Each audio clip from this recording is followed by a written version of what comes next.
എല്ലാവർക്കും എൻ്റെ നമസ്കാരം. കേരളത്തിലെ ദിനപത്രങ്ങളെ പറ്റിയാണ് ഇന്ന് നമ്മൾ ചർച്ച ചെയ്യാൻ പോകുന്നത്. മലയാളികളുടെ ശീലങ്ങളിലൊന്നാണ് പത്രവായന. ടെലിവിഷൻ്റെയും ഇൻ്റർനെറ്റിൻ്റെയും കടന്നുവരവുണ്ടായെങ്കിലും പത്രവായന മലയാളികൾ കൈവിട്ടിട്ടില്ല. മലയാളത്തിലെ ആദ്യ ദിനപത്രം ഏതെന്ന് നിങ്ങൾക്കറിയാമോ? കേരളത്തിലെ ആദ്യ പത്രം മുതൽ ഇന്ന് വരെയുള്ള പത്രങ്ങളുടെ ഒരു ചെറിയ വിവരണമാണ് ഞാനിവിടെ അവതരിപ്പിക്കാൻ പോകുന്നത്. മതപ്രചരണത്തിന് വേണ്ടിയായിരുന്നു ആദ്യകാലത്ത് പത്രങ്ങൾ ആരംഭിച്ചതെങ്കിലും പിന്നീട് സാമൂഹ്യ രാഷ്ട്രീയ രംഗത്ത് വൻ വിപ്ലവം സൃഷ്ടിക്കാൻ പത്രങ്ങൾക്ക് സാധിച്ചു.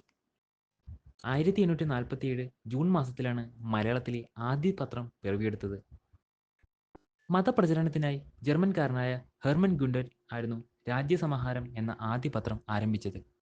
മാസത്തിൽ ഒരു കോപ്പിയായിരുന്നു പത്രത്തിനുണ്ടായിരുന്നത്.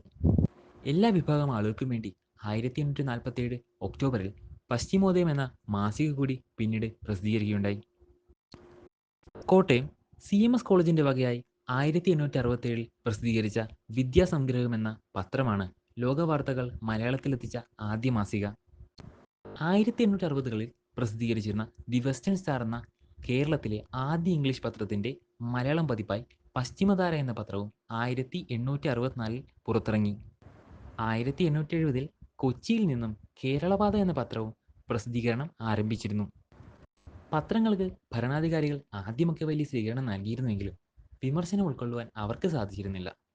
അതുകൊണ്ട് തന്നെ സർക്കാർ പത്രങ്ങൾക്ക് നേരെ തിരിഞ്ഞു.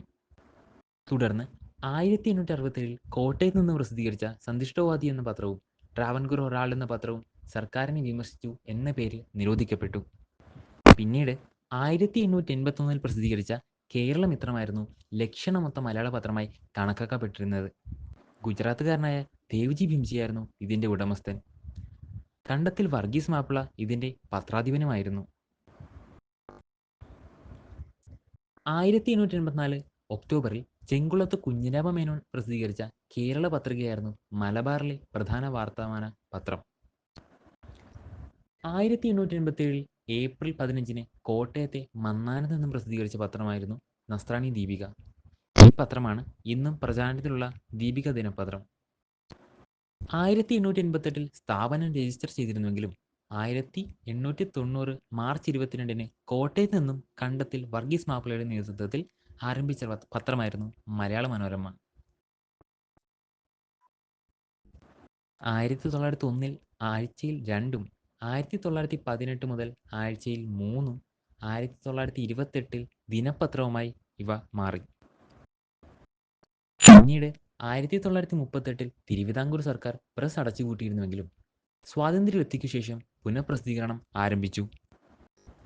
1911 CV കുഞ്ഞിരാമൻ ആരംഭിച്ച പത്രമായിരുന്നു കേരള കൗമുദി. ദേശീയ വാർത്തകൾ ഉത്തര കേരളത്തിൽ പ്രചരിപ്പിക്കാൻ കോൺഗ്രസ് നേതാക്കൾ ആരംഭിച്ച പത്രമായ മാതൃഭൂമി 1930 ഏപ്രിൽ 6 ദിനപത്രമായി മാറി. സ്വാതന്ത്ര്യ സമരകാലത്ത് കൊച്ചിയിലും തിരുവിതാംകൂറിലുമായി നിരവധി പത്രങ്ങൾ നിലച്ചുപോയിട്ടുണ്ട്. ഇവയിൽ പ്രധാനമാണ് ബാലകൃഷ്ണപിള്ളയുടെ കേസരി പത്രം, പ്രഭാതം, ദിനബിന്ദു, ഗോമതി. ഇവയെല്ലാം വാർത്തകൾ നമുക്ക് മുന്നിൽ എത്തിക്കുന്നതിനുമപ്പുറം സമൂഹത്തിൽ നടക്കുന്ന അനീതികൾക്കും അഴിമതികൾക്കുമെതിരെ പടവാളാകുക എന്ന ധർമ്മം കൂടി പത്രമാധ്യമങ്ങൾ കൊണ്ട് എന്നോർമ്മിപ്പിച്ചുകൊണ്ട് ഞാൻ നിർത്തുന്നു. നന്ദി.